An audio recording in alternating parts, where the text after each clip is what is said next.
Ini adalah A72, kamera full frame dari Sony yang cukup terjangkau di tahun ini. Dengan budget start dari 8-11 jutaan, kalian bisa mendapatkan semua fasilitas dari sensor full frame di kamera mirrorless ini, yang bisa memenuhi kebutuhan basic fotografi sampai keperluan untuk profesional. Ini aman banget lah, apalagi misalkan kalian gunain kamera ini buat nyari cuan alias nyari duit. Mau itu dipakai weddingan, prewed, wisuda, ini udah aman banget coy. Kamera ini mempunyai spesifikasi 24 megapiksel, udah ada in-body image stabilizer di dalamnya. Sayangnya kamera ini termasuk kamera jadul. Kamera ini tuh keluar di tahun 2014, jadi udah lama. Untuk stoknya yang second ini banyak banget di pasaran, jadi kalian gak usah khawatir. Tapi misalkan kalian beli baru, ini masih ada cuy. Jadi ada beberapa toko yang masih jual. Tapi kalau untuk resminya, sebenarnya kamera ini tuh udah discontinuous, dan untuk tahun ini udah digantikan dengan A73 atau enggak A7C. Kamera yang dijulukin kamera fuckboy ini kalau di tahun sekarang bisa lah melawan Canon EOS RP yang rilis di tahun 2019. Walau secara fitur dan juga teknologi, A72 ini benar-benar kalah dibandingkan EOS RP. Karena Canon EOS RP ini punya autofocus lebih baik, variannya screen, udah touch screen, udah ada fitur 4K, dan daya tahan baterainya ini lebih baik lagi. Tapi untuk pengguna A72 di tahun sekarang ini masih banyak dibandingkan dengan pengguna Canon EOS RP. Harga jual kembalinya pun ini lebih stabil di A72 ya daripada Canon EOS RP. Dan kamera ini masih sering direkomendasikan oleh orang-orang, apalagi fotografer wedding. Termasuk sama gua bakal rekomendasi kamera ini dibeli di tahun ini. Link pembelian tentunya ada di deskripsi dan juga kolom komentar. Jangan lupa klik dulu. Dan ini adalah alasan paling masuk akal misalkan kalian pengen milih kamera A72 di tahun 2024. Yang pertama adalah harganya yang terjangkau dan siap buat dipakai tempur. Dan kalau kalian punya budget 8 jutaan, sebenarnya kalian bisa memiliki kamera ini. Tapi minusnya, shutter count-nya ini pasti udah puluhan ribu. Dan kondisi fisiknya ini pasti udah ada minusnya. Tapi misalkan kalian pilih di budget 9-11 jutaan, itu kalian bisa mendapat kondisi fisik yang lebih baik lagi tentunya. Dan untuk harga barunya sebenarnya ini masih ada, jadi dijual di pasaran gitu. Jadi toko-toko yang kecil gitu pasti masih ada stoknya. Tapi misalkan untuk di resminya, di Sony-nya itu sebenarnya udah produk discontinuous. Tapi tenang aja, stoknya masih banyak di tahun ini. Soalnya kamera ini adalah kamera best seller. Walaupun speknya jadul, tapi tetap banyak peminatnya. Sebenarnya misalkan kalian beli kamera ini yang baru, sebenarnya sayang duit juga sih. Harga segitu lebih baik kalian beli Canon EOS RP. Kalau misalkan kalian ngejar fitur yang kekinian. Dan secara price to value, misalkan kalian beli A72 di tahun ini yang baru gitu, sebenarnya agak kurang gitu ya. Lebih baik kalian beli A72 second gitu. Misalkan kalian pakai kejar buat nyari duit selama 6 bulan dan kalian itu ngasilin cuan, dan kalau udah kekumpul duitnya ya kalian bisa jual lagi dan upgrade langsung ke A7C atau enggak A73, biar fitur dan juga output foto dan juga videonya ini lebih kekinian lagi.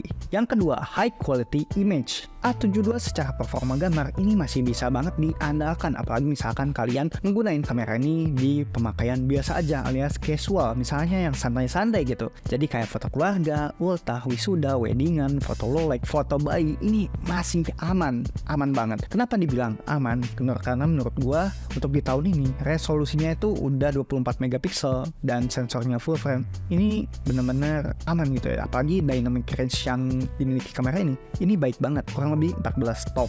Jadi ini adalah ukuran standar buat industri fotografi, apalagi misalkan kalian pemula. Punya kamera ini lebih dari cukup menurut gua. Dan kemampuan low light-nya ini bagus banget. Sensitivitas ISO-nya itu udah 51.000 sampai 100.000. Enak banget buat dipakai di malam hari. Apalagi A72 ini udah ada IBIS-nya alias image stabilizer-nya. Ini kepake banget buat mereduksi gambar saat menangkap foto, apalagi foto di malam hari. Walau emang ada beberapa kekurangannya, seperti misalkan kalian pakai kamera ini buat main sport, foto sport gitu. Karena kamera ini titik fokusnya sangatlah sedikit, cuma 17 poin dan fase detect-nya kurang lebih 20 poinan ya. Jadi kamera ini tuh tidak secepat dan seakurat Sony A6000 yang harganya 5 jutaan aja. Autofocus Sony A6000 ini lebih unggul daripada Sony A72 apalagi di keperluan video. Dan untuk foto sport A72 ini hanya tahan 5 fps untuk foto RAW, tapi misalkan JPEG only ini bisa lebih. Beda banget dengan Sony A6000 yang bisa nangkep 11 fps foto beruntun. Tapi misalkan kalian punya A72, kalian juga harus beli lensa yang dijual terpisah. Nah, ini tuh harganya 8-10 jutaan. Tapi misalkan plus lensa, kalian ya bisa ngeluarin budget kurang lebih ya minimal 13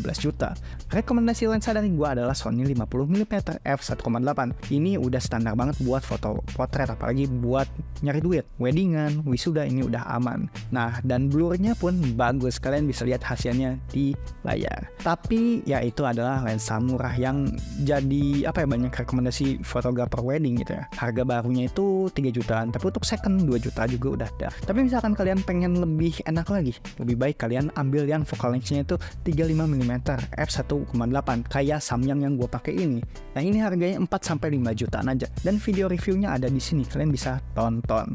Untuk 35mm ini karakternya itu lebih luas daripada lensa 50, jadi bisa mendapatkan lebih banyak perspektif gitu ya. Jadi untuk foto potret, weddingan, atau nggak foto yang memerlukan sudut pandang yang lebih luas, ini udah oke. Tapi misalkan kalian punya uang lebih, ya ini kan harganya 5 jutaan ya, kalian juga bisa ambil yang f-nya lebih besar gitu, kayak lensa Sigma yang ini. Nah, lensa Sigma 35mm f1.4 ini adalah lensa andalan para fotografer. Soalnya yang pertama harganya murah, dan untuk kualitas gambarnya ini bisa banget diandalkan apalagi buat foto wedding atau nggak pre-wedding. Ini udah standar banget buat masuk industri itu. Nah, untuk hasil gambarnya kalian lihat, dan lensa ini tuh harganya kurang lebih 9-10 jutaan aja, dan ini termasuk murah dibandingkan dengan 35mm merek lain. Misalnya anggap aja Sony Zeiss. Nah, kalau Sony Zeiss itu kan belasan juta ya, apalagi yang G Master itu benar-benar belasan juta. Tapi ini di harga 10 juta ke bawah untuk mendapatkan kualitas hasil yang sama, bahkan mendekati, nggak beda jauh. Ya kalian dengan memilih ini dapat lensa yang lebih murah dan lebih worth it buat dimiliki, apalagi buat nyari duit.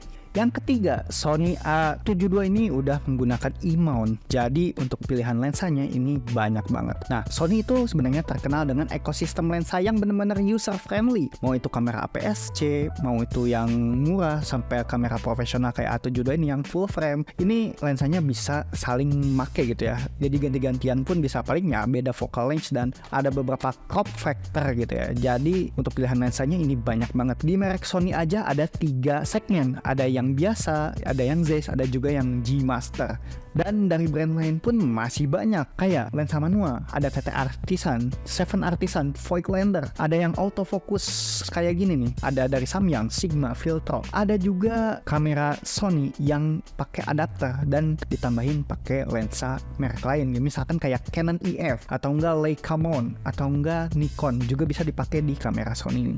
Kayak lensa jadul gitu ya, gua di sini punya ini ya Canon f50 40mm kayak ini bisa banget dipakai buat kamera Sony. Jadi untuk pilihan lensa kalian gak usah khawatir, dan untuk yang jual lensa seperti ini pun ini banyak banget karena ya pilihannya itu banyak. Jadi kalian itu lebih bisa nge-explore hasil gambar misalkan kalian beli A72 ini. Dan ada juga beberapa pertimbangan yang bisa jadi deal breaker gitu misalkan kalian beli kamera ini, dan gue bakal jelasin. Yang pertama, misalkan kalian punya kamera ini, kalian itu perlu banyak baterai. Nah, dengan performa full frame yang mumpuni, kamera ini membutuhkan daya yang sangat banyak, alias boros banget baterainya. Tapi sayangnya kamera ini, ya dia tuh masih menggunakan baterai seperti ini ya, gue tunjukin. Ini adalah baterai FW50. Baterai ini bisa menangkap gambar sekali ngisi ya, ini kalau full ya 350 gambar di satu kali pengecasan 100%. Dan gue rekomendasiin kalian minimal kalian itu punya 3 baterai untuk satu kali sesi photoshoot. Kalau untuk videoan lebih baik kalian punya 3-5 baterai gitu. Jadi kalian itu bisa ngecas bergantian. Dan menurut gue misalkan kalian udah punya baterai banyak, ini nggak akan jadi masalah misalkan kalian satu kali photoshoot sih atau ngerekam video. Nah, gue rekomendasiin juga kalian beli baterai yang power extra seperti ini karena dia mempunyai kapasitas mAh yang lebih besar. Link pembelian ada di deskripsi dan juga kolom komentar. Jadi misalkan kalian menggunakan 2 baterai apalagi yang power extra itu, ya kalian untuk foto-foto seharian itu aman menurut gue. Jadi nggak usah bawa banyak-banyak gitu ya. Karena kapasitas si baterai itu ini beda-beda apalagi yang si Sony-nya. Selanjutnya yang jadi deal breaker yang benar-benar kalian harus mikir 2 kali itu adalah, nah kamera A72 itu dia tuh performanya bagus tapi punya minus. Nah minusnya apa? Nah ini nih minusnya nih. Minusnya itu banyak kerusakan. Salah satunya ada di LCD screen-nya, lalu ada di tombol ini, tombol record dan juga tombol dial. Di sini intinya tombolnya itu benar-benar bermasalah. Jadi untuk penggunaan berat 2-3 tahun ke depan gitu, apalagi misalkan kalian pakai ini buat nyari cuan, ini kadang-kadang banyak masalah. Ini tuh rada, bukan ringkih juga ya, agak kurang gitu untuk daya tahannya. Apalagi buat LCD screen-nya, ini yang sering terjadi di pasaran. Di sini gue pernah ngalamin gitu ya, Sony A7 gue yang sebelumnya itu LCD-nya itu fleksibelnya itu rusak dan gue harus ngeluarin uang kurang lebih 1-1,5 jutaan. Itu tuh biaya part 1 juta, biaya jasanya 400.000. Itu gede banget buat ukuran servis kamera. Jadi misalkan kalian beli A72 harus berpikir ulang gitu. Misalkan kalian gak mau nerima resiko kerusakannya, lebih baik misalkan kalian ada uang lebih, ya gak usah beli ini deh, lebih baik loncat aja langsung ke A73 atau enggak A7C. Nah misalkan LCD screen-nya ini kan enaknya tuh bisa di otak-atik seperti ini ya. Nah, tapi misalkan udah rusak, udah keseringan gitu, kamera ini tuh lensa namanya, layar ini tuh bakal nge-glitch atau enggak bergaris atau enggak mati. Ini enggak enaknya nih. Jadi menurut gua misalkan kalian pakai A72, misalkan untuk videoan ya nggak usah banyak gerak lah. Untuk foto-foto juga nggak usah banyak otak-atik, si fleksibel ininya ya layarnya.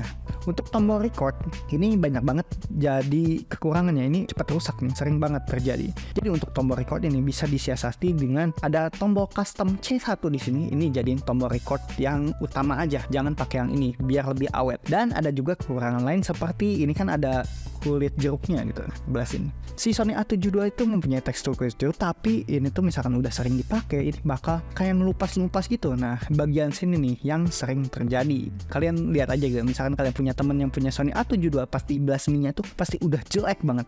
Tapi untuk bagian-bagian lain mah enggak sih. Nah apalagi belah sini dan daerah sini tuh benar-benar solid. Tapi untuk di daerah sini ini benar-benar kayak sensitif aja. Kalian itu butuh perawatan yang ekstra. Mungkin gitu aja sih kekurangan atau deal breaker misalkan kalian punya A72 di tahun sekarang. Apakah kalian punya pendapat lain dan juga pengalaman lain? Coba kalian boleh komentar di bawah, kita diskusiin bareng-bareng. Dan thanks ya buat kalian yang udah nonton video ini sampai akhir. Semoga informasi yang gue berikan bermanfaat. Misalkan kalian pengen beli kamera ini, tentunya link pembelian ada di deskripsi dan juga kolom komentar. Jangan lupa klik dulu.